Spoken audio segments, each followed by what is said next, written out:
the Commission and the Council on the conclusions of the European Council meeting on the 15th of December 2016. Before I request President Tusk to take the floor, I should like to welcome him here in my new capacity as President of the Parliament, and without further ado request him to take the floor. You have the floor, sir. Grazie.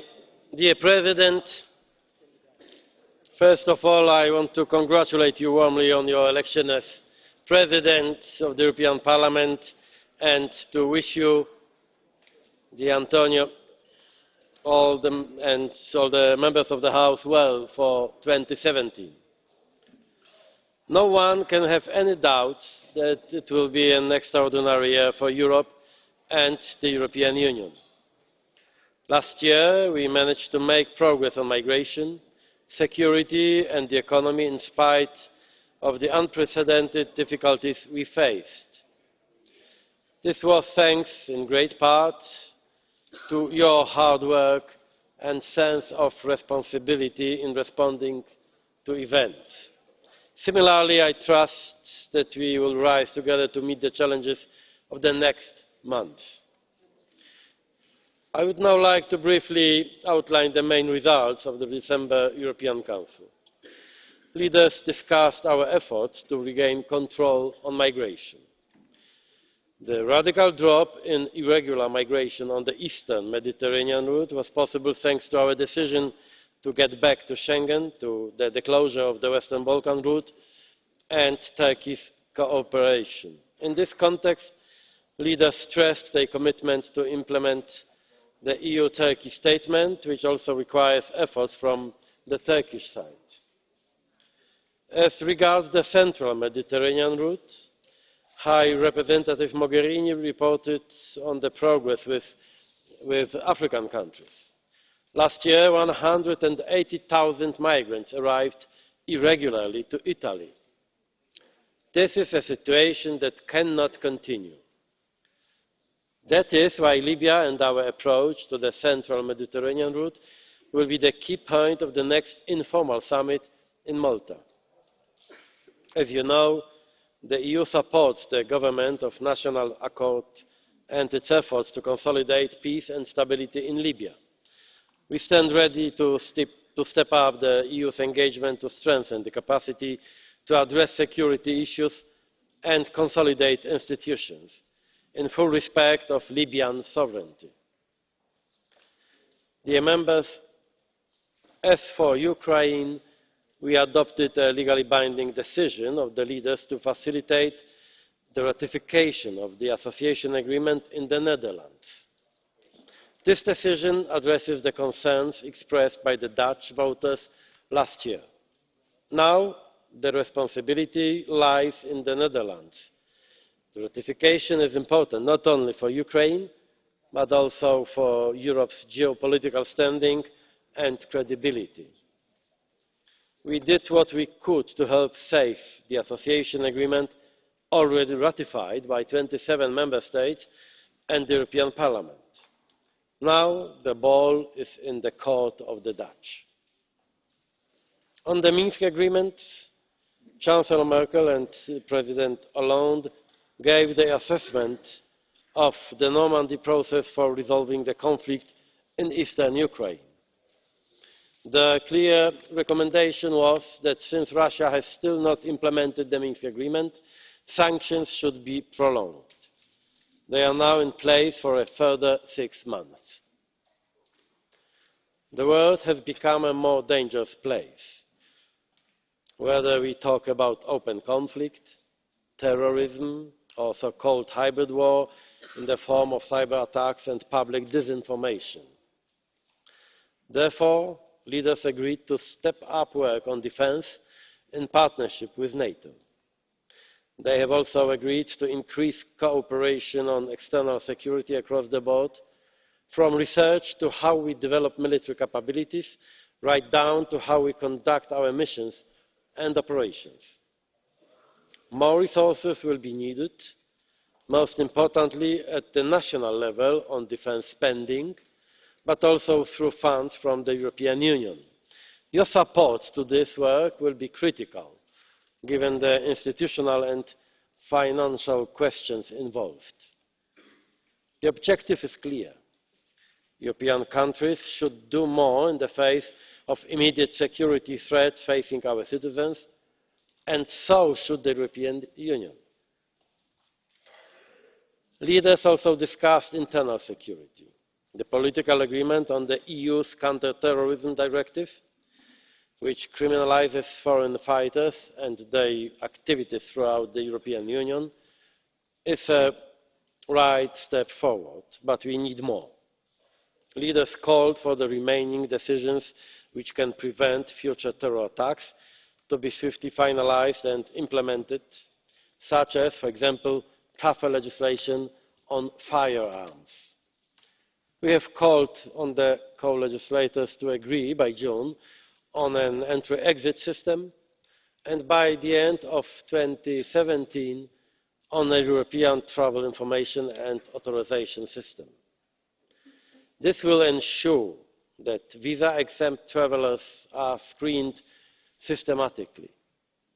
These are tough deadlines, but the situation requires that we work more quickly than normally. Dear members, leaders also discussed several initiatives aimed at making the European economy work for everyone. We had an exchange with President Draghi, who underlined that the improved economic situation still needs reform efforts. The statistics are better, but the important thing is for ordinary people and businesses to feel confident about the future. This is why the European Fund for Strategic Investment will be extended, our trade defence instruments will be modernised, and the Youth Guarantee will be continued. To strengthen our recovery, 2017 needs to be a year of great ambition for the single market, both in terms of deepening and modernisation. The Parliament's role is obviously vital here. Finally, on Brexit. The EU27 had a short informal meeting where we agreed procedural arrangements and reconfirmed our principles, namely the indivisibility of the four freedoms, the balance of rights and obligations, and our rule of no negotiations without notification. The European Council will maintain political control over the process while ensuring that the Commission is the Union's chief negotiator. The leaders fully realise the important role of the European Parliament in the process. With this in mind, they invited the chief negotiator to keep the Parliament closely and regularly informed, and agreed how the European Council will interact with the Parliament throughout the coming months. With this work now done, the EU stands ready to start the negotiations when the UK notifies its departure. Lastly, let me make one comment. Yesterday's speech by Prime Minister May proves that the unified position of 27 member states on the indivisibility of the single market was finally understood and accepted by London. It would be good if our partners also understood that there will be no place for pick-and-choose tactics in our future negotiations. At the same time, I want to underline that we took note of the warm and balanced words of Prime Minister May on European integration, which were much closer to the narrative of Winston Churchill than that of the American President-elect Trump. Thank you very much. Grazie, Presidente Tusk. Thank you very much indeed, President Tusk. May I now call Mr. Katainen. Members, Mr. President of the Council, this agenda point allows us to look at the future at least 12 months ahead and assess what are the political priorities and how our political environment will evolve during this year. I think we need at least three issues. First, unity. Second, we have to defend our institutions. and their role. And third, we have to concentrate on deliverables and delivering our initiatives which have already been decided. When looking at the unity, last European Council meeting was very good in that sense. It showed and expressed a unity, strong unity and strong willingness to cooperate with other institutions. When looking at the role of the institutions, it's more important than ever before. We have been challenged from outside, but also from within us. Many of those who have challenged the idea of integrated Europe want at the same time destroy our institutions and integration as a whole. So in so-called post-truth era, institutions play a role because institutions are representing the same basis for dealing with the issues. Institutions want to make sure that we have the same facts which to share and of which we can draw different conclusions in an organized manner. So that's why also the art of making compromises is getting very, very important. You cannot make compromises if your institutions are not strong and they are not defended. So that's why all the European institutions deserve to be defended and strengthened. And there, of course, this House plays a crucial role. Honourable members, then a couple of words about delivery. Delivery was one of the main issues in the European Council. It was reinforced in December with the joint declaration of the EU's legislative priorities for 2017, signed for the first time by all three institutions. And that show unity was also shown. That sort of unity was also shown during the informal meeting of 27 heads of states or governments after December's European Council. When it comes to the discussion with the UK following an Article 15 notification, all of the Europe's institutions and all 27 member states will be signing from the same hymn sheet. The Commission was absolutely clear that this House should play a full role in those proceedings, and our chief negotiators, Michel Barnier, will work closely with the Parliament's representatives to make sure that this will also happen. From the substance point of view, defence issue is one of the main agenda points in the European Council. Just to mention a few main areas in defence. First, we have to make sure that our public procurement system is becoming stronger. It's quite amazing that only 20% of purchases or tenders, or public 20% of purchases in the defence field has been tendered internationally. 80% of purchases is happening domestically. And that is one of the reasons why our industry, defence industry, has not developed as well as the other areas of industries. It's also one of the reasons why defence equipments are getting more and more expensive, faster than the others. So that's why we need better internal market in defence. Second, we need your support when looking at next year's budget, when our intention is to increase research research money to defence sector. Capability window as well needs a large cooperation. Commission is working very hard in this, and we try to find suitable, well-functioning ways for member states to do joint purchases, and by doing so, save money and strengthen our defence in the long run. Then on migration, we also saw renewed willingness to cooperate on migration and security, areas in which we have seen significant results in the last 12 months. We have already seen the first results, notably in our partnership with Niger, who have already taken action to combat migrant smuggling and have received EU support to implement its macroeconomic reform programme. But we need to see more of this, and this is why we now need the co-legislators to swiftly agree on the Commission's proposal to stimulate investment into tackling irregular migration at the grassroots level.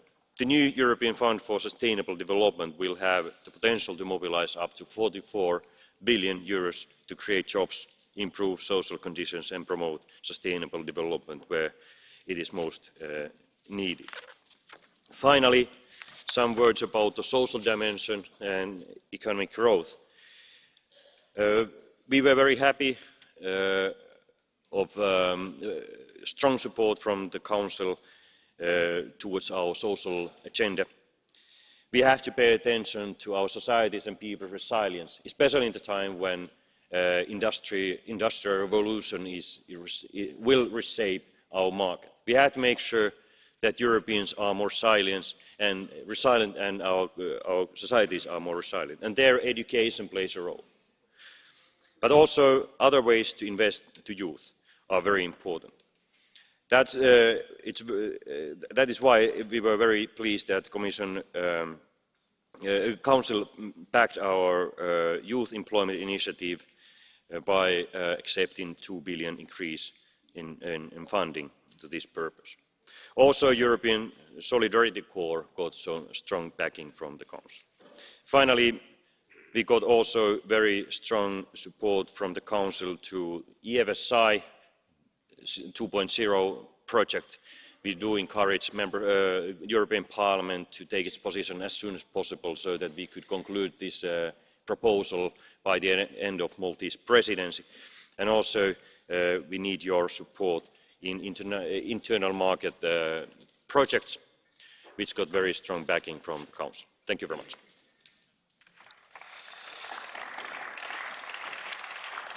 Grazie, Vice President. Thank you very much indeed, Vice President Katainen. We will now move on to the speakers on behalf of the groups. May I first call Mr. Weber on behalf of the EPP.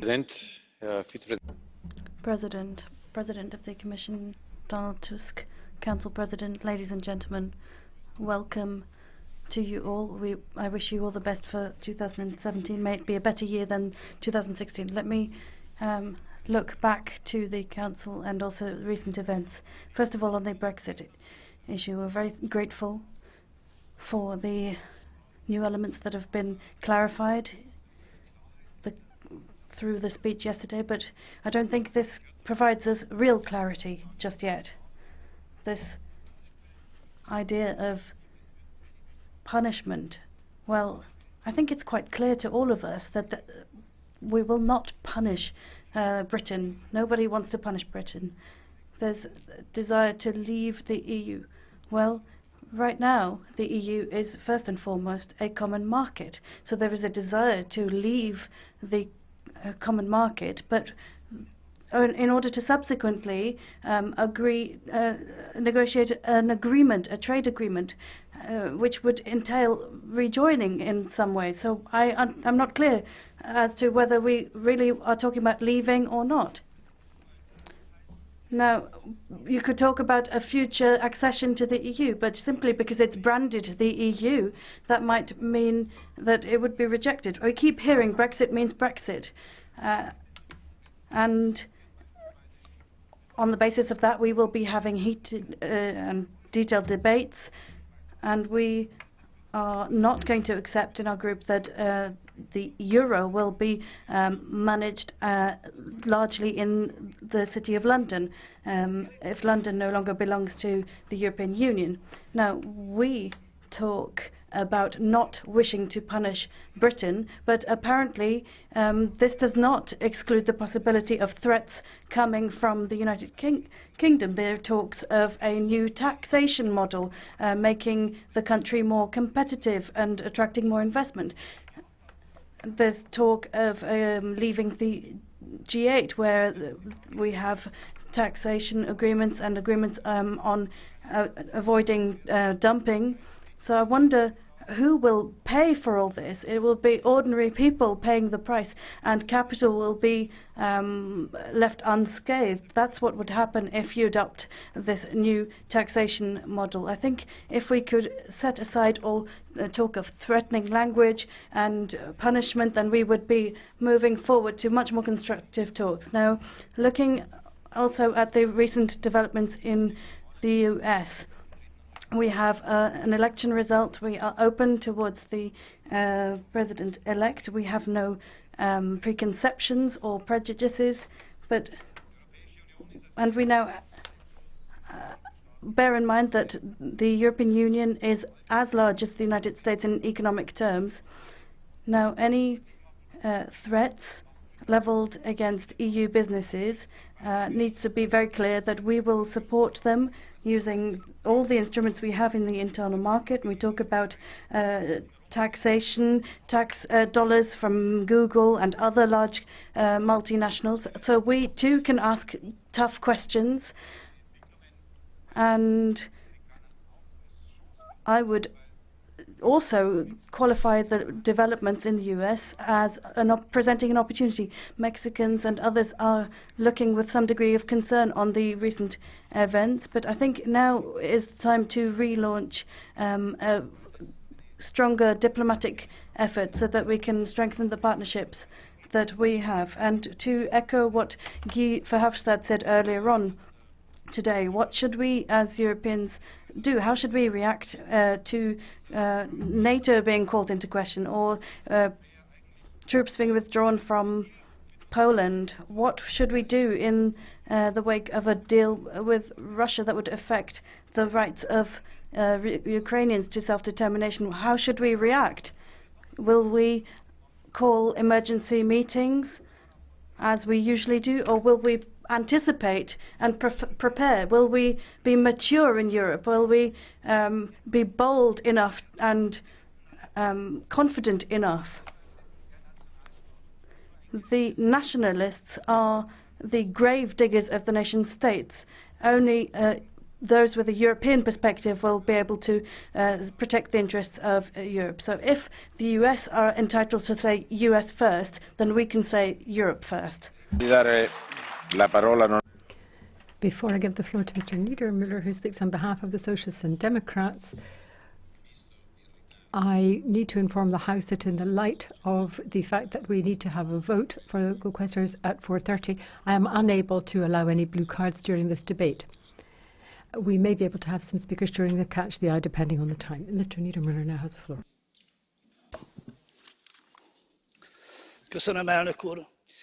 Thank you very much, President.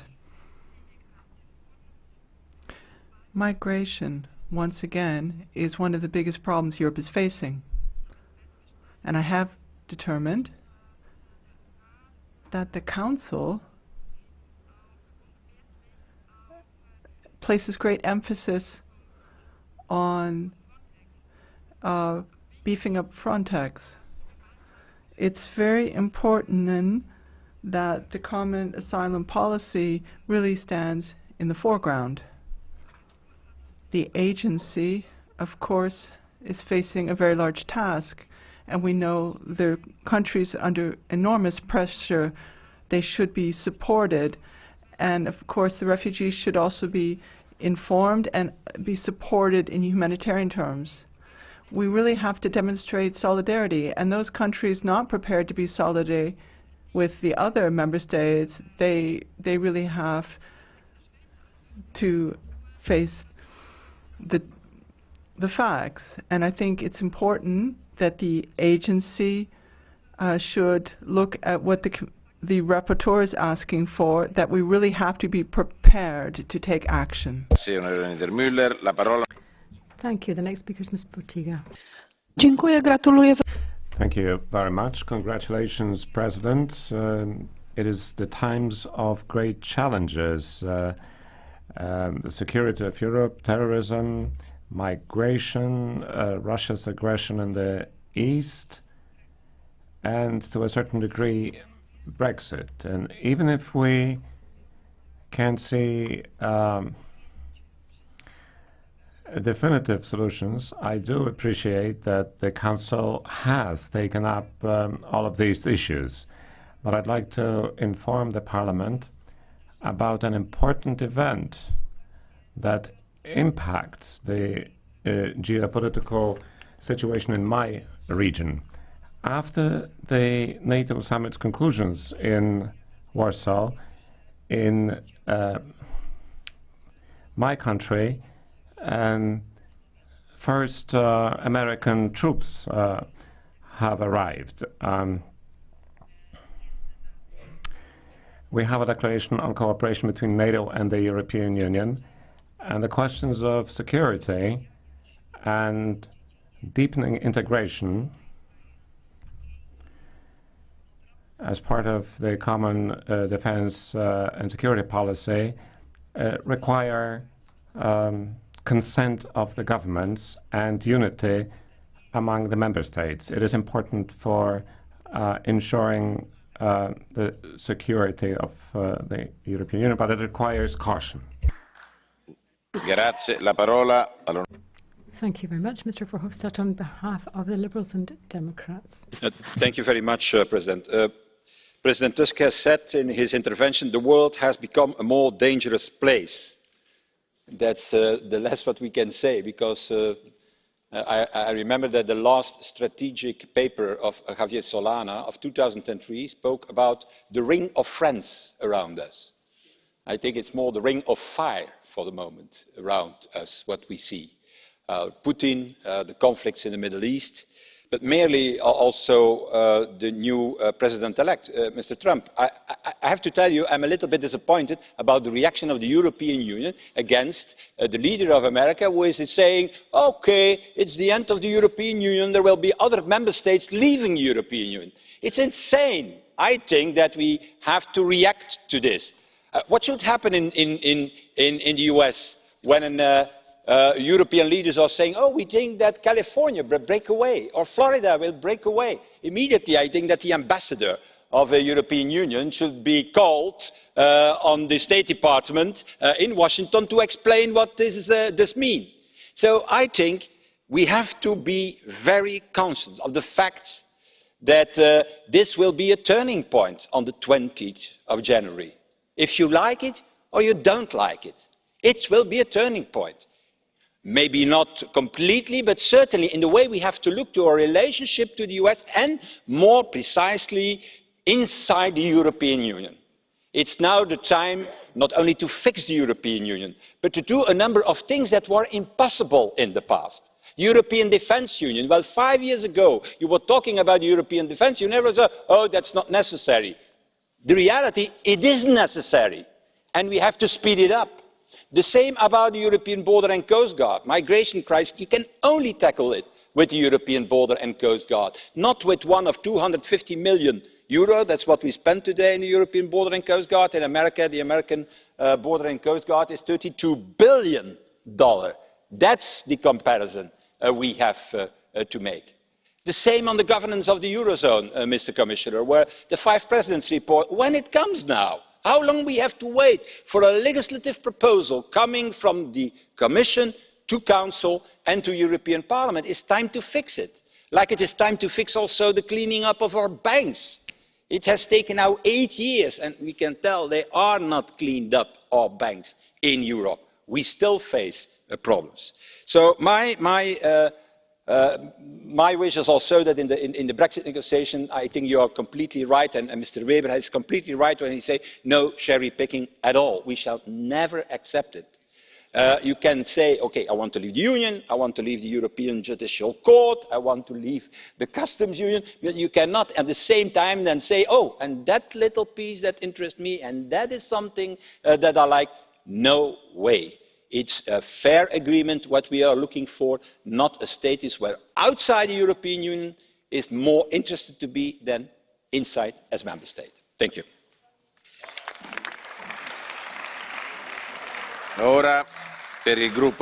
Thank you very much. Now, on behalf of the GUE group, Mr. Ferreira.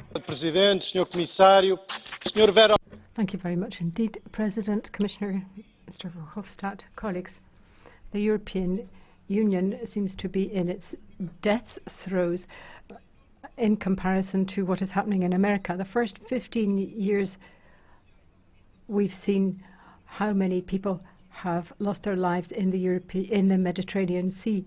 There have been hundreds of deaths, and there have been thousands of migrants arriving in European territory, some of them in a terrible state, and they're receiving an inhuman reception from the citizens of the European Union. You talk about terrorism, you talk about protest, but we are not providing security to our people. We're not enabling them to enjoy the rights they should have. We're not protecting their rights. We're not protecting their security. Therefore, they now have neither rights nor security. This European Council has made no progress in any of these respects. It's simply leading us up a further blind alley. It is essential that we break out of this vicious circle of greater and greater poverty, a downward spiral which serves nobody's interests. The Dutch referendum is a further illustration of the fact that the people don't believe in Europe any longer. The solution for the people is that we need to have progress and cooperation in Europe. Thank you very much, Mr. Ferreira. On behalf of the Greens, Ms. Keller. Thank you. Actually, colleagues, I do find it a bit difficult to fill my 3 minutes that I believe I have, because actually at the Council I did not have the impression that so many meaningful conclusions, decisions were taken. I would rather say the conclusions were meagre at best. And that might actually be okay if it was a smooth time, you know, nothing much happening just before Christmas and there's nothing much to do. But I think we all share a common feeling that that's not really the world that we're living in. We have the Brexit, we have Trump, we have refugees freezing to death in Europe, we have the rise of the far right, we have the conflicts in our neighbourhoods. So there's so many issues that we need to address, so many solutions that we need to find, and not just hang out and talk nicely. So where is the plan for a social Europe? Where are the bold moves to establish tax justice in Europe? Where is the action on investment rather than austerity? Where's the joint effort to help refugees, to establish some sort of dignity at least for people looking for protection, and also for Europe? And where's the common answer for Trump? Where's the common voice in foreign policy? And where are the member states when it comes to implementing things? I mean, defence union and new papers, all that's very nice, but where at least would be the implementation of pooling and sharing that member states had already decided a long time ago? And on all of the burning issues, we got nada and niente, and you see I practice my Italian. We got nothing from the Council. We got some nice warm words or some cold words when it came to migration, but that's it. But we don't need to have European Council meetings just to keep us busy. I think we all are rather busy. We need the European Council that works on the future of Europe with bold decisions and real, tangible results. Because a lot is at stake. The whole project, the whole dream, the whole idea of Europe is at stake and is under threat. And we don't have much time, and we won't get many opportunities to do something about that, to rescue this idea, and not just to rescue it, but also to further develop it. Now, I don't expect the Council to save us all, but I do expect the Council to make a meaningful contribution, and I do expect the Presidency, as well as the President of the Council, to put serious proposals on the table, to work for the best of Europe, and not just for a nice group picture. And we, as the Parliament, can of course not wait for the Council to do something and to get serious. And after we've been so busy with ourselves for the last 2 days, which was nice and fun and all exciting, I think it's big time that we get back to business, back to policies, back to improving the lives of everyone living in Europe. And it's really urgent that we do that, because we only have one Europe, and it needs us. Thank you. Thank you, Ms. Keller. And thank you also for keeping to your speaking time. The timing. Thank you very much. Per il gruppo europeo della libertà. On behalf of the EFDD, Mr. Nuttall. Yeah. Mr. President, first allow me to congratulate you on your election. Well done. I think it's interesting that the conclusions of the Council meeting raised the issues of migration and security, because these two issues go hand in hand, as has recently been shown by the attacks on our continent. Certain politicians, who I don't have to name here in this speech, should hang their head in shame because of their dangerous and reckless policies which have allowed jihadis to cross our borders freely without checks. Thank goodness we, the UK, will be leaving. Yesterday, our Prime Minister, Theresa May, set out her negotiation positions. While some of it I applaud, other parts I find concerning. Firstly, I am worried that these so-called interim arrangements and phased implementation is simply Whitehall speak for a slow-motion Brexit. I am also concerned that there was no mention of immediate immigration controls, which means that by the time we are fully out of the EU, on current trends, we could have another 1 million people coming to our country from the continent. And no one in Britain, bar UKIP, my party, is holding the government to account on these issues, mainly because the British Labour Party is a shambles that has let down working class people for far too long. I am, however, glad that the Prime Minister made it clear that we are leaving the single market. This would allow us, if the government has the willpower, to control our own borders, not pay a membership fee, not have to comply with EU regulations and directives. So I say to the EU negotiators, now is not the time for empty threats. Britain is not bluffing. Britain will not be bullied. Britain is not some sort of small nation on the peripheries of Europe. We are the United Kingdom, the 5th largest economy in the world. We have links all over the globe, to the Anglosphere, the Commonwealth, the emerging markets of the Far East. It is clear that Britain is going global.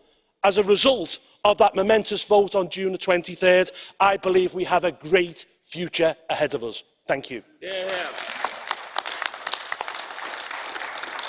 Per il gruppo Europa delle Nazioni e della Libertà. On behalf of the EFN Group, Ms. Maier. Thank you very much. Sovereignty, more money to the EU, and the attitudes of the Dutch voters who are against the Ukraine Association Agreement, all kinds of things being done through the back door.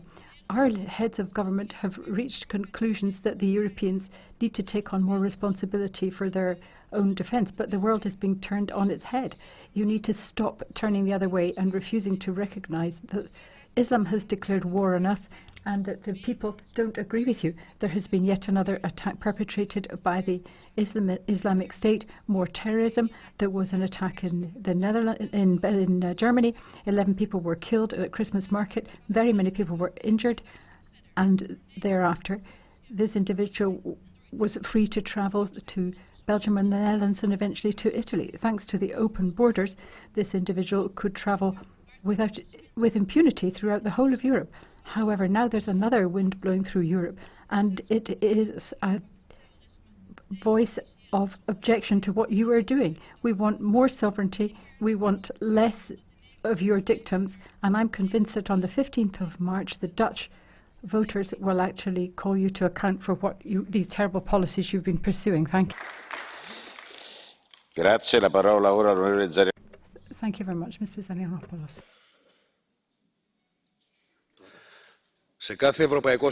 In every European Council, your agony for economic recovery is increasing, but the capitalist machine does not really start. So we have hard accommodations and we have militarization of the Union and anti-popular measures everywhere. For Greece, of many government changes on the memoranda and very big sacrifices is translated into new measures that never end. We're entering a 4th memorandum. The government is fooling us. Says that the European Central Bank is bad, and we can see the truth coming out. We have a capitalist barbarism. The various governments does not get a human face. The government of Syriza and Anel is against the people, but is better than previous in slaughtering the people, implements measures, collective dismissals, and it doesn't respect collective agreement, low pay, trying to conform to the 3rd memorandum. And many decades after that, we have to implement these measures and we have to increase the measures. we will have surpluses at big sacrifices, lowering income, new taxes and VAT for the people, reduction of pensions, of social expenses and social benefits. These are the conditions for quantitative easing of the European Central Bank and for the debt. It means only new warm money for the big companies and no solutions for the people. A recovery for competitiveness, but not for the people. And this downhill can stop. Organization and struggle of the working people, strengthening the power of the people by changing the government through the Greek Communist Party. Thank you. Thank you. Mr. Brok, 1.5 minutes, please. Frau Präsidentin, Herr Madam President, President of the European Council, Vice Presidents, colleagues, I think the conclusions from the Council are promising, but they don't go far enough. We want economic development, social balance, and I think it's a good sign that we want to move forward on migration and terrorism and the compulsory mandatory registration. That's now on paper, and the time has come to move towards implementation. President of the European Council, you will have to convince your colleagues in the national and regional levels to move towards implementation, and that the Commission will have to come forward with legislative proposals. The Bratislava process will have to move forward and turn it into a success story in Rome as well.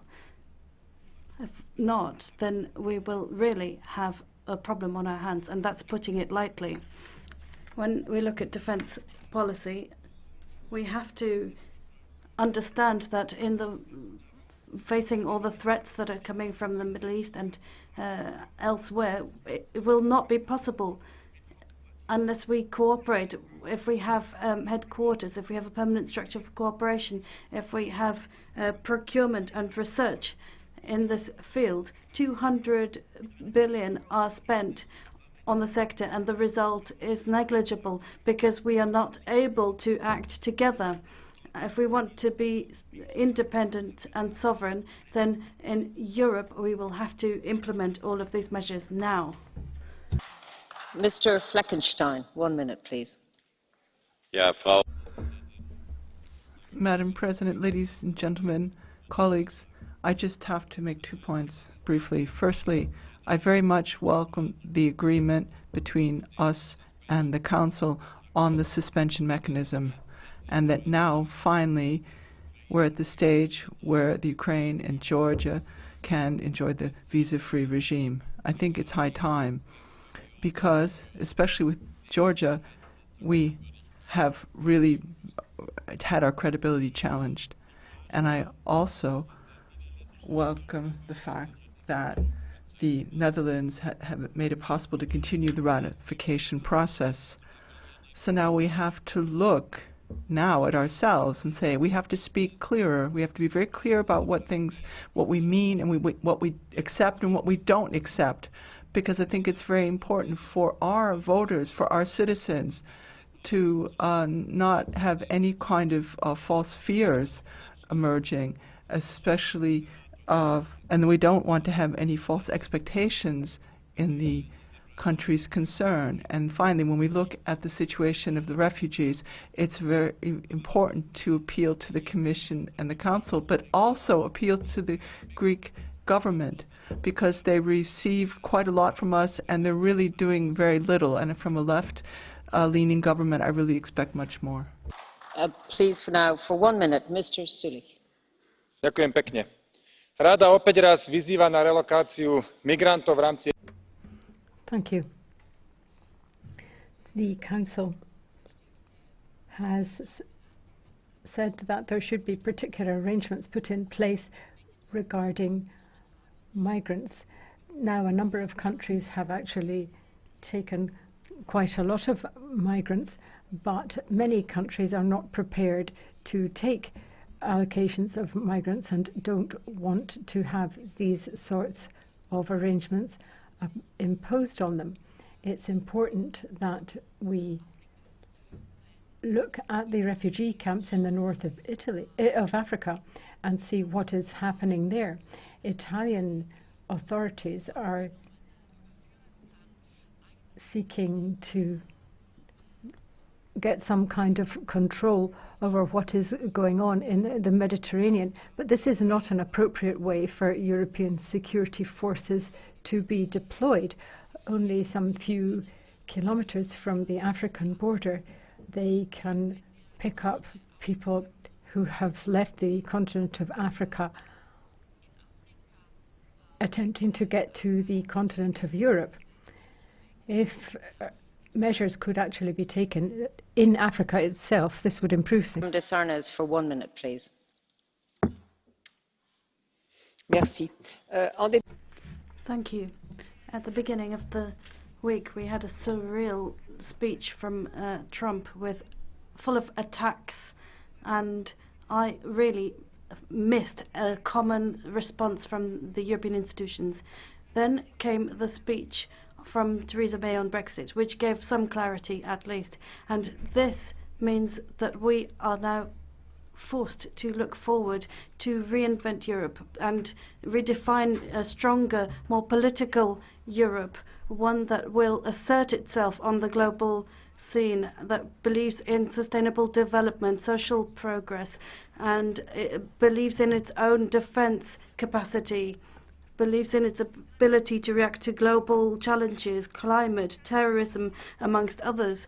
This refounding of Europe is something that we are called upon now to embark upon by our citizens. Thank you. Thank you. 1 minute now, Madame NÍ RIADA. Thank you, Chairman, and congratulations on your election as Vice President. No agreement has been reached on the MFF review, and we are at a critical point for Europe and for the world, and our economy is at stake. There are enormous ramifications for us as a result of Brexit. In the US, Trump is taking a totally new direction. And with this new direction, we now more than ever have a duty to look after our future, our young people. They have been completely neglected by this House with no positive sign for their future. More attention is being paid to military forces rather than social forces. Further investment is being considered in the EFSI. The first package did not work as planned, and now the same policy is being considered again. The facts show that SMEs, cooperatives and the social economy are getting very little out of it. It's clear that it caters to the private sector and that those who are in need are being pushed further down the ladder. This shows a lack of leadership, a lack of understanding, a lack of political will and a lack of ambition. When will the Council and the Commission tackle this major challenge, to wake up to the crisis? We've had enough of this useless rhetoric. Thank you very much. 1 minute, please. Thank you very much.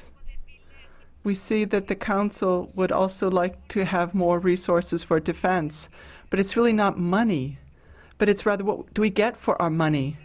And we talk about 2% GNP, but that doesn't say anything about the quality and what kind of ability to defend ourselves we have. And that's what we have to ensure, because there are many structural problems in defense which we then have to solve first.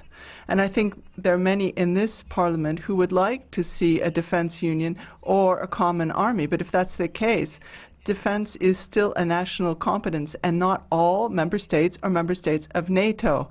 So I think that we need better communication and better cooperation, I think, among member states. And so we have to have more cooperation, more pooling and sharing. That's going to reduce costs rather than increase them. We've been discussing this for years, but nothing has happened. But with 300 proposals, only 19 have been carried out. But also there's a proposal for a defense fund. But why use more money? We should look at the money which is then coming from other civilian sources. And I really can't see how that's going to work. Thank you. 1.5 minutes now, Mr. Lundgren. Thank you for giving me the floor. It's wonderful to see how many people who could have a career in the future writers when I hear their speeches. It's really impressive when you hear just Mr. Tusk say that we've made progress in the case of migration. I mean, it's a complete catastrophe. What kind of progress we made with migration? People are freezing to death in Greece. The only thing we've achieved is, if you want to call it an achievement, that we ended up with an extortion agreement with Turkey, which really is lacking any kind of respect for human rights and any kind of democracy. That's what we've achieved. Now, if you look at the situation with Ukraine, it seems like there's some worry with Dutch voters. There's no worry there. It was a clear no. But this House has difficulty accepting a no. And Brexit, well, of course, I'm sure the UK will do very well without this House, and they're going to have a trade agreement with the US right away. But it's really the British workers and the British citizens, and I think if any attempt to punish them will backfire. So all we have to offer here is more unsuccessful policies, more contempt for politicians, and I think that's going to be the fall of this House. Mr. Borghezio, 1 minute. Thank you, President. The Council's report on the most recent Council outlines a vision of our policies on migration and so forth, which are absolutely incomprehensible, verging on the grotesque. When viewed from the perspective of the reality of my country, Italy, this is unbelievable. The figures which the Council is giving, 51,000 migrants landing in Italy of late last year, 20% increases on the previous year. But these sort of underestimates of the figures in the reality of our situation is catastrophic. Many of the people are then proceeding to apply for asylum, and our authorities are finding that the people have not actually met the requirements to receive asylum. This situation is nothing short of highly dramatic, and it is essential that you realize what an adverse impact this is having on the social situation in a country such as Italy, not least in terms of terrorism and threats of that sort, and particularly in areas which are ravaged by the problems of earthquakes. But it is all compounded by your lack of realistic policies on migration. Thank you. Thank you, President. If we compare the October summit and the December summit's conclusions, and we read both documents, we don't see any changes in many areas. In terms of migration, for instance, both documents say that the European Council would make a decision in matters of applying the principle of solidarity. We know what this means. It's compulsory acceptance of migrants, which many countries in Europe reject. Nevertheless, it stands there in the document that we should accelerate these programs. Mr. Jean-Claude Juncker said today that we have to distinguish between terrorists and migrants. As a matter of course, we have to, if it's possible. But up to now, what we have heard, that it's only political refugees we have to distinguish from migrants. Have we changed the game? The terrorists are the bad migrants and everyone else is good. We have to accept them. We have to open safe routes for them. Whereas in cities of Western Europe, we turn a blind eye to the security of citizens. Thank you. Colleagues, I do apologise for being very strict on time because we will have an election for quaestors and I'm trying to stick within our limits. So I give the floor now for 1.5 minutes to Mr. GRZYB. Thank you very much, Madam President. For many years we have been told on how we're dealing with crises from both the Commission and the Council.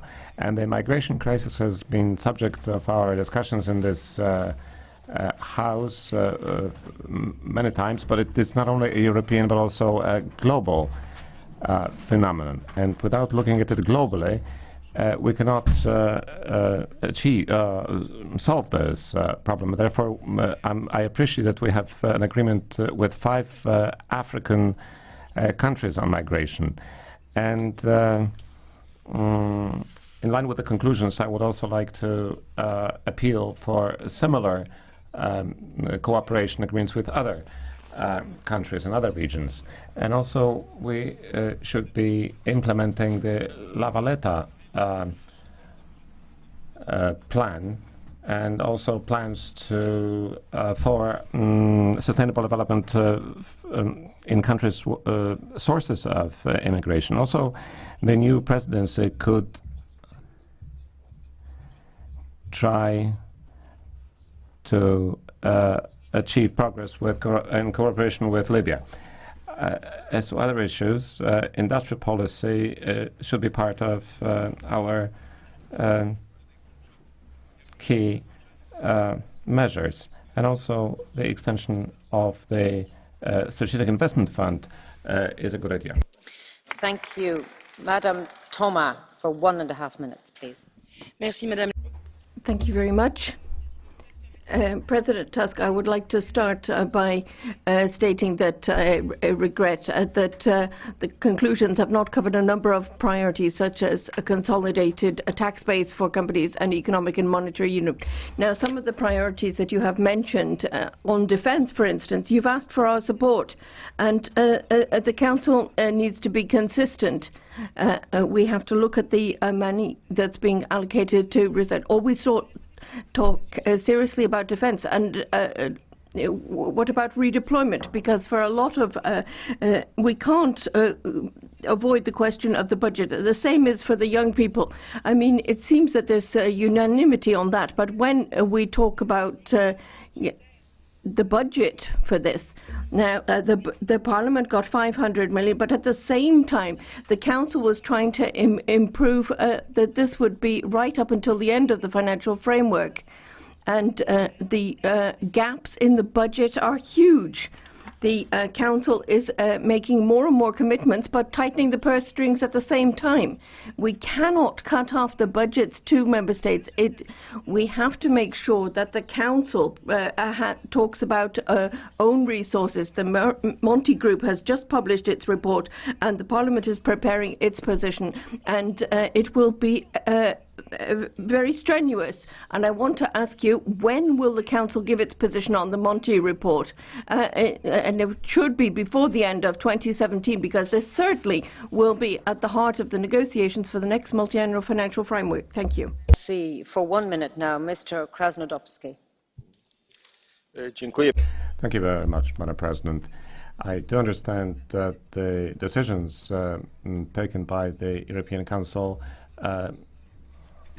do not meet the challenges of the European Union. We're still waiting for new ideas, and every month with hope, but there are no ideas. It's a policy of small steps, although they may be in the right direction. For example, recently the European Council appealed for steps in conclusion with the conclusions from December last year to deepen cooperation between NATO and the European Union. We have an idea to set up a European Center for fighting hybrid threats. This is fine, but this is late coming. Now, strengthening our capacity to protect us against hybrid threats is a good idea, because it will strengthen our capacity and also the capacity of our neighbours, and their stability is important to us. And now, Madam Bilbao, 1 minute, please. Thank you very much. Having analysed the results of the last Council meeting of the 15th of December and supporting the declarations of intent expressed in it with regard to the major subjects on the European agenda, refugees and security, I'd like to stress how important employment and reactivation and the youth guarantee are. We need closer control of how this is working in the countries. We've said again and again that in Spain, a country with the worst data, an inexplicable centralisation is harmful to the involvement of employers and the connection between education and the productive system and public-private partnerships, as well as smart specialisation and using best practice. Therefore, we're glad to see that the critical report of the Commission had results in Spain, and on 24th of December there was an amendment to the conditions of access and improvement in regional and local participation. Thank you. Thank you. 1 minute, Madam González Peñas. Thank you very much. Well, it's the new year, but we're dealing with the same problems that we've been dealing with for a long time now. The situation of refugees, particularly this winter with the very severe weather, worse than in previous years, shows us being passive and gives an image of even cruelty when it comes to Europe's response to the biggest crisis in the world, as the Council acknowledged. And I would agree with us when he left the Council meeting and stated that with regard to the war in Syria, we're not being effective. This is not a natural phenomenon. This is something that depends on political will, and that can be changed. We see the increase in political disaffection, which is leading many countries to unrealistic and xenophobic ideas. We need to have a strong European image with respect for human rights, freedom and social welfare at the heart of it, and this should be what we have for the path ahead. Thank you. Michel Le Breton, 1 minute, please. Merci, Madame la Présidente. Thank you, Madam President. The European Council of 15th of December illustrated the suicidal stubbornness of the European Union and confirms that it will insist on its disastrous migration policy. It wants to go on with the March 2016 agreement with Turkey, although Turkey itself is even distancing itself more and more every day from the values of European civilization. And also, I quote, it wants to speed up resettlement or relocation of migrants in spite of Hungary, Slovakia and Poland's resistance and disagreement. It's suicidal because the European Union can't go on ignoring the desires and will of the people of Europe. And we see proof of this given by the Council itself, with the pressure coming from a Dutch referendum. It had to clarify that the agreement with Ukraine does not give that country candidate status for accession to the EU. The Netherlands, therefore, have inflicted on the European Union a wonderful lesson in democracy. And now for 1.5 minutes, Mr. González Pons, please. Gracias, señora. Thank you, Madam President. Last year was a bad year. Next year could be better, not because we're going to have fewer problems, but because we will have greater will to find solutions. The refugees and the crisis are still there. The Mediterranean is still a place where hundreds of people die every day. And now we're faced with cold and snow. But where there's a will, there's a way. It's not a question of the refugee crisis disappearing this year. What we need is to have sufficient will to resolve this. The same thing applies to our security. We're going to be a bit more alone in the world this year. Donald Trump is starting to become a new Vladimir Putin, and with the problems we have in the Middle East, in Turkey and in Russia, and if we have problems with China and the US, that Europe will be more alone. Our security will be up to us alone. And on Brexit, I'd like to say to the British Prime Minister that the UK cannot become a Panama, a European Panama, and the there are external borders to the European Union. It cannot allow for a specific solution for Scotland or Gibraltar or any part of the UK. Brexit is Brexit for all the UK. There will not be specific solutions or magic solutions for anyone.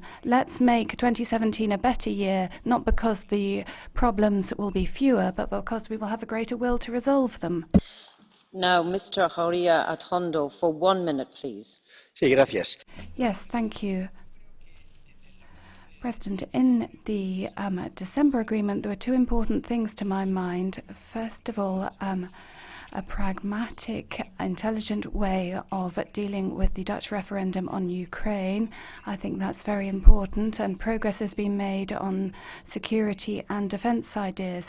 We've spent a lot of time without hearing anything from the Council about social Europe. There's considerable Euroscepticism, as you, Mr. Katainen, said. Citizens are feeling that they're seeing a devaluation of their living standards, and there's growing discontent with the socio-economic situation in Europe. We want to hear from the Council and the Commission other news with regard to social protection, high-quality jobs, youth employment, and this is a European policy with a social soul. Thank you. 1 minute, Mr. Škripek. Ďakujem, vážená pani predsedajúca. V prvom rade... Thank you very much, President. First of all, I'd like to talk about the EU's position vis-à-vis Turkey. We reached an agreement with an unstable country. Erdogan seems to be doing everything he can to increase his power. I think we need to be proactive when it comes to the crisis, and so for that reason I think it is important that we've heard the call for a solution. Libya, Tunisia, Egypt, these are key countries, and the only possible solution is to contribute to their stabilization. And according to opinion polls, a huge percentage of their youth would like to go to Europe. And so we need financial support. Time is working against us. The flows are increasing, and will do in the spring. We need to be ready.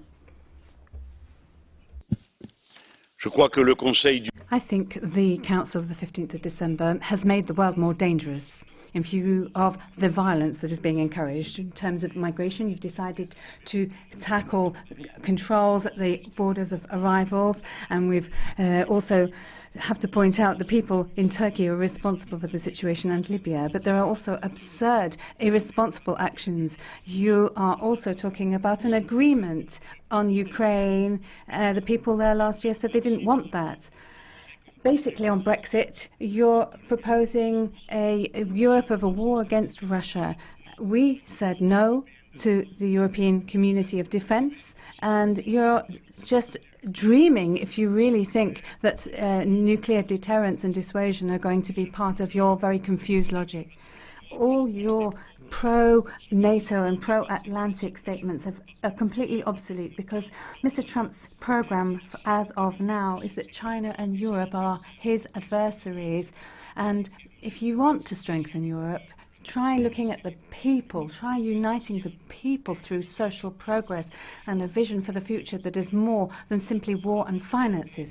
France will be voting soon, and so will Germany. Hopefully it will be an opportunity to make a new European proposal, an alternative to the one that you are proposing. Colleagues, before I give the floor to Mr. Niedermayer for 1.5 minutes, I have to announce that there will be no catch the eye. I want to do that in fairness to those who may be in the room and waiting for Catch the Eye. I am obliged that we start the vote for questors at 4:30. So, Mr. Niedermayer, 1.5 minutes. Thank you. Thank you very much, Madam Chair. I have read carefully conclusions of the Council meeting, especially on migration, security and defence, and I can see that we are making progress. The progress is obviously not sufficient. There are a lot of things to do. The crisis is not over, but there is progress. What should be on our do list? I guess we should still take better control of our external borders and make sure that we identify properly people that are passing. We should reform a European asylum system and set a list of safe countries in order to simplify asylum procedures. Obviously, we must look for external partners, because not everything can be solved here, and preference should be given to solutions outside of the European Union. I very much appreciate mentions on defence.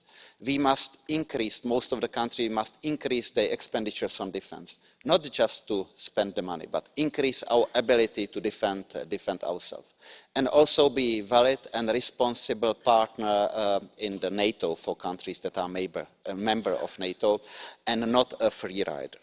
Let me say a few words on the economy. I very much appreciate the Commission winter package. It should be considered as a package, not as separate proposals. Only if they are addressed together, they can bring benefits to the economy and our citizens. And last but not least, let me mention that I appreciate the effort of the Council to find a solution with the Treaty of Ukraine. In Ukraine, there is a lot of people hoping for a better life, and we should help them. Thank you. Thank you. 1.5 minutes, Mr. Zorinho. Thank you very much, President. The councils seem to be very technocratic councils. They don't seem to be able to deal with the issues that affect citizens. And the council today isn't any exception to that rule. We talk about some progress. We say that there is some progress being made on sustainable development, but we don't have the internal cooperation. Now we do see some positive developments. We see reinforced cooperation, particularly in the area of defence, but we don't have a specific programme for coordination on research and sharing strategic data.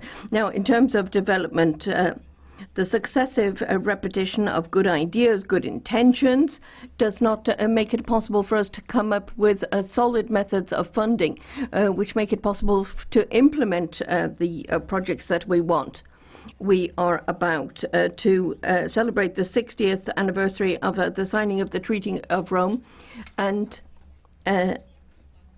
we have to consider what actual impact the councils are having. And the Parliament, if it hasn't been sufficiently clear. The most enthusiastic of us have come up with a way which makes it possible to continue without a vision, but we need to resist that, because those who would resist will be on the right side of history. Madam Šuica, 1 minute. Thank you very much. I would like to congratulate you on your election. I would also like to take this opportunity to thank Mr. Tusk for having spoken in the Croatian Parliament in Croatian. I would like to thank you for that, and I would like to extend warm greetings from our Croatian counterparts. As far as the European Council activities are concerned, I would say that there is definitely a lot of effort that is being invested. Still, we want to achieve better results. As Mr. Brok said, the conclusions are there, the discussions are ongoing, but we really need implementation. It is very important that those provisions that have been agreed upon are implemented in practice. We see what's happening in Ukraine, what's happening with the non-implementation of the Minsk agreements. We see what the developments are in some other countries, what's happening in Russia. We see what is happening with the sanctions that cannot be lifted. The fact is that we have the conclusions, so we have made some progress, but we really have to insist on implementation, and we want that the European Union make some progress in 2017. Thank you. A minute now for Mr. Picula. Hvala, gospođo. Thank you very much, Madam Vice President. In its December conclusions, the Council addressed the challenges faced by the EU today. I support the invitation to prolong the EU Fund for Strategic Investments, but I would like to emphasize that this fund is not and cannot be a replacement for cohesion policy, but rather it can only supplement it. The criteria for project approval should be geographical distribution and general financial situation in member states. And this way we can avoid the situation in which most developed countries would draw most funds. I also support strengthening of the youth guarantees. Unfortunately, they're still needed. I welcome prioritizing foreign policy issues and security issues. The Europeans should accept more responsibility for their security. We are pleased to see that the Council understands specific situations in some member states when it comes to the systematic control of passengers crossing the EU external border. I would like the revision of Schengen Border Code not to be used for political purposes. It is unacceptable that one country threatens blocking borders of another country during tourist season for bilateral reasons. Mr. Khan. Madam President, after months of brutality and appalling news about the siege of Aleppo, there has finally been a positive development, yet there is still much work to do. I welcome the UN resolution backing the ceasefire agreement reached on Syria last month, although reports say it has been breached many times. After 6 years of war, Syria and its people want and deserve peace. I hope that the upcoming meeting in Astana will make way for a long overdue political solution for the benefit of all Syrians. The EU has established itself as an aid provider committed to saving lives and protecting the Syrian people, but the EU must also confront those responsible for these shocking acts. Because peace can only go hand in hand with justice, the EU should support the efforts of the UN Commission of Inquiry in investigating atrocities carried out in Syria. All perpetrators of human rights abuses in Syria must be held to account. Thank you. Thank you. And now our final speaker on the list for 1 minute is Madam Kenga. Thank you, President.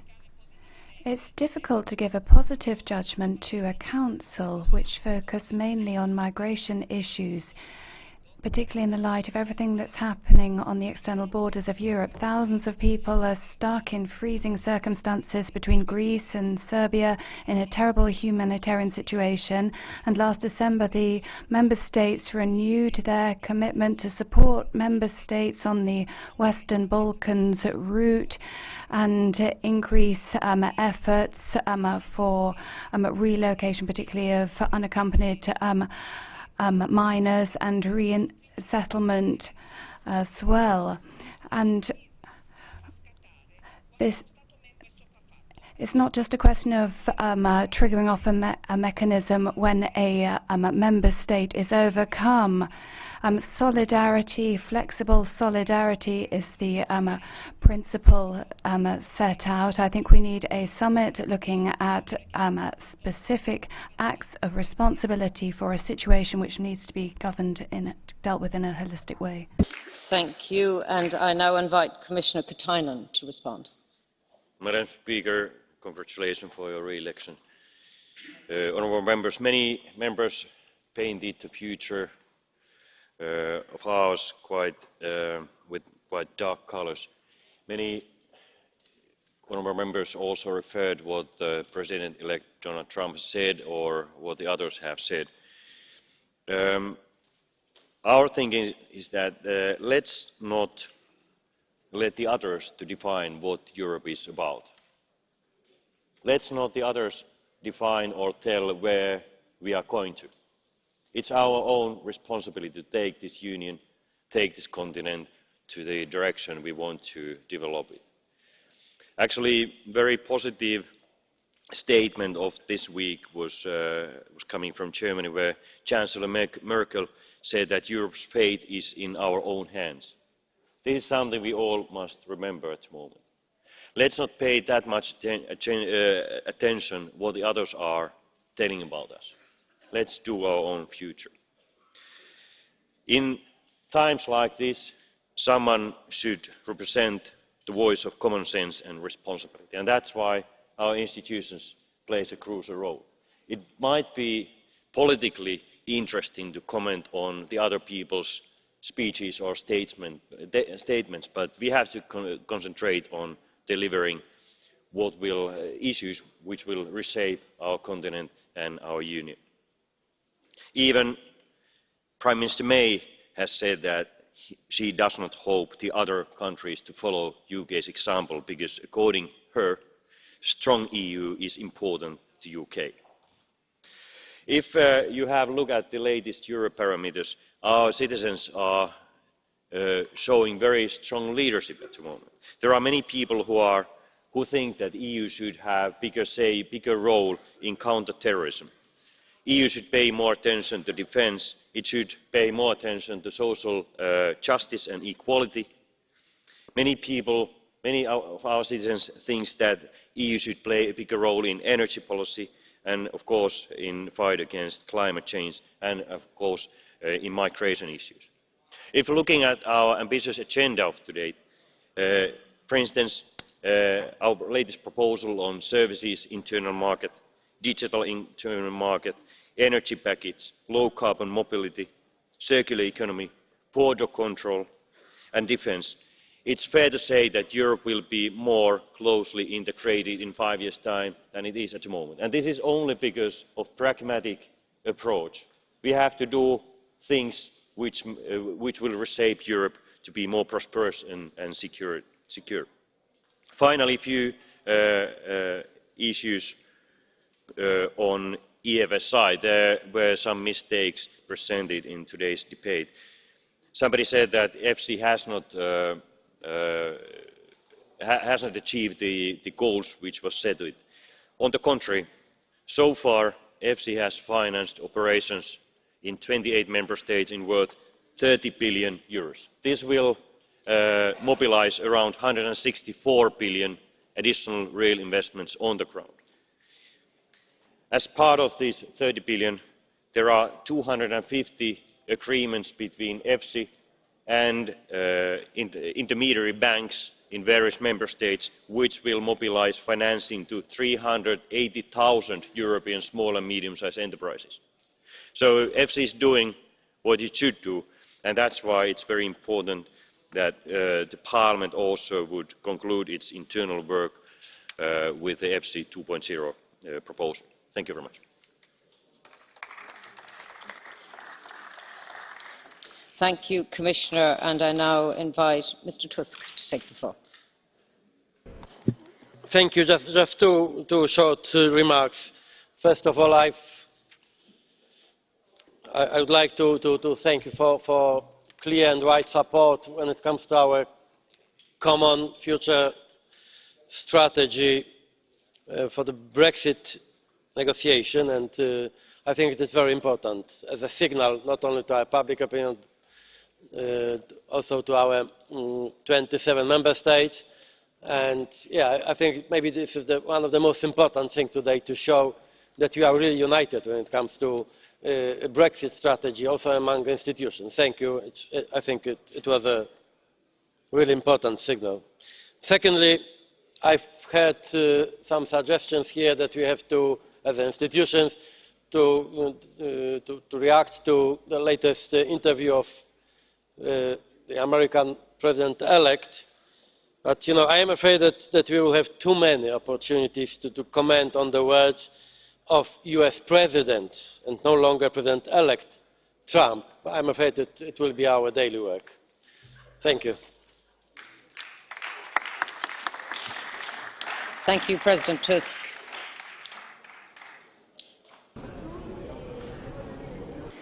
Colleagues, I now will hand over to President Tajani. Thank you.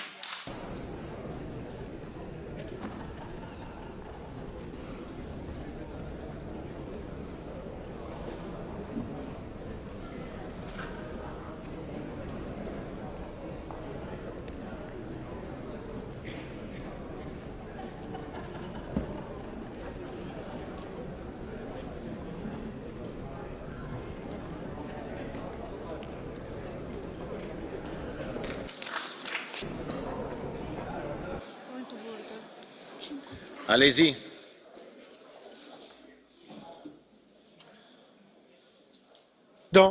Monsieur le Président, je souhaiterais faire un... President, can I just make a point of order on the basis of Rule 11.3 of our Rules of Procedure, which stipulate that the behaviour of members is inspired by mutual respect. During the debate we just had, Mr. Peter Lundgren from the EFDD, Sweden, said, I quote, "It's marvelous to see the future that all the Negroes in this chamber will have listening to Mr. Tusk's speech."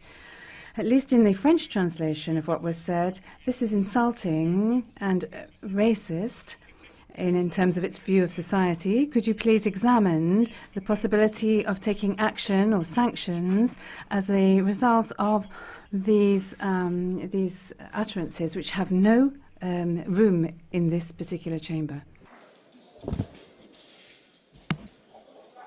Chiederò al vicepresidente.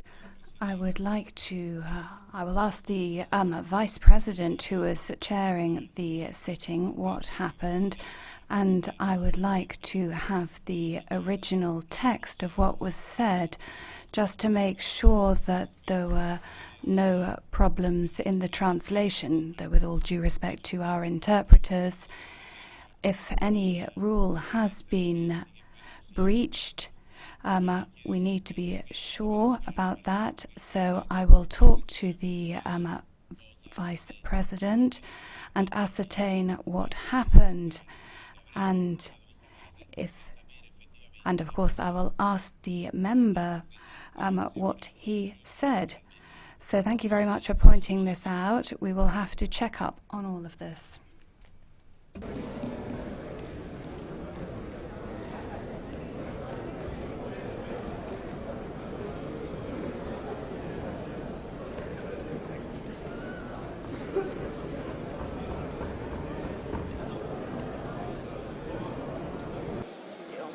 Yes, please.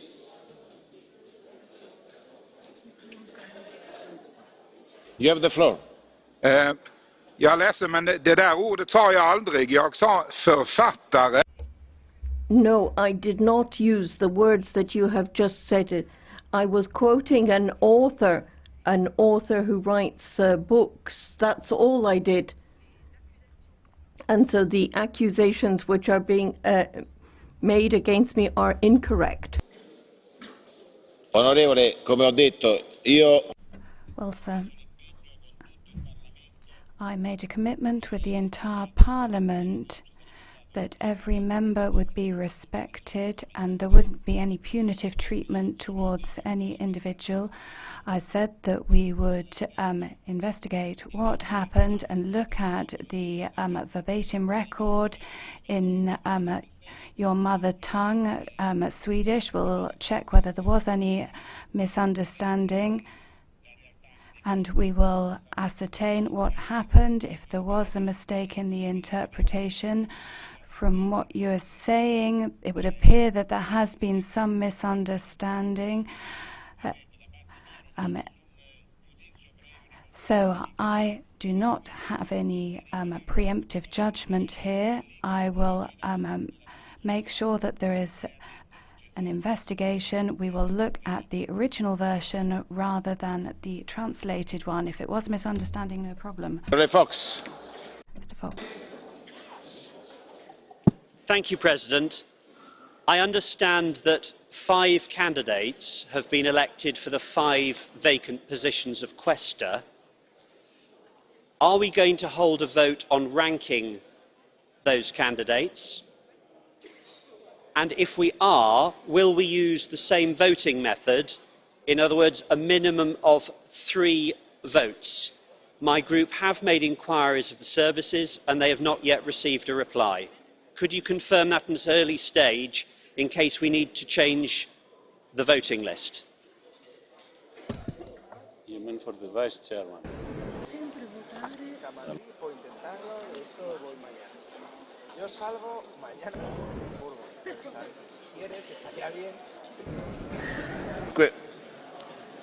Ho capito la sua domanda. Abbiamo 5.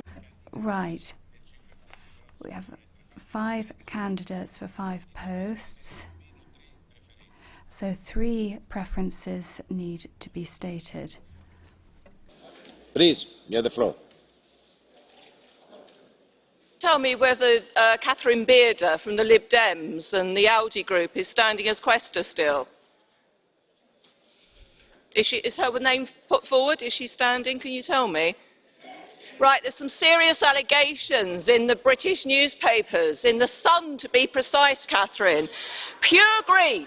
Sole Lib Dem MEP and arch Ramona claimed expenses for personal legal advice after Nazi jibe at colleague Mr Morten Messerschmidt, and for a charity donation she agreed in compensation. Now that charity donation of £300, which is your money, the compensation you're paying to Morten Messerschmidt for the Nazi jibe, you took out of your expenses. You're a fraudster, Mrs Bearder, and you should not be allowed to stand. Do not vote for this woman.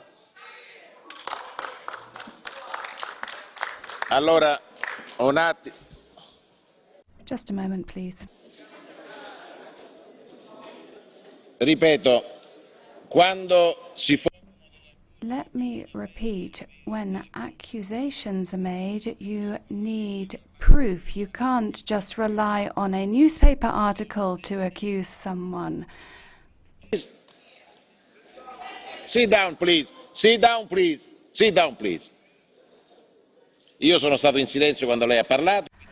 I was silent when you spoke, so please listen to what I am saying. I am against accusing people when there is no proof. You need legal evidence, not the evidence of what you read in the newspapers. For any candidate, for any post, this is the case. Ci saranno delle questioni di incompatibilità. If there are issues of incompatibility, they will be checked, they will be investigated, but I am against using the press to the detriment of another member. So, as I said before, we will have to check the Swedish original of what was said. If you want to make accusations, you need specific evidence, not newspaper articles. So, in the absence of specific proof, the candidacy remains. Aggiungere qualche cosa? Lei ha detto delle cose precise. Scrive. So, if you want to say anything specific, write a letter. Prego. It will be too late then, because she may get elected. We have got the documentary evidence. The evidence was actually supplied by the Parliament. I can give you that evidence, President. Invii una lettera, adesso non si... Well, send a letter. We're not going to suspend voting now. The candidate is admissible. Would like to see that evidence, because it is incorrect, and anybody who believes the Sun newspaper and from somebody coming from a group where she left the group because it wasn't far right enough, that is also under investigation. There is no investigation into me. I have no debts to pay the Parliament. Thank you very much.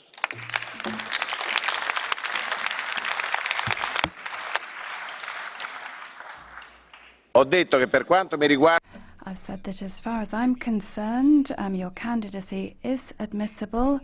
There is no evidence that you have breached the rules, so you may stand. If anyone can show the contrary, we will look at that, but a newspaper article will not suffice.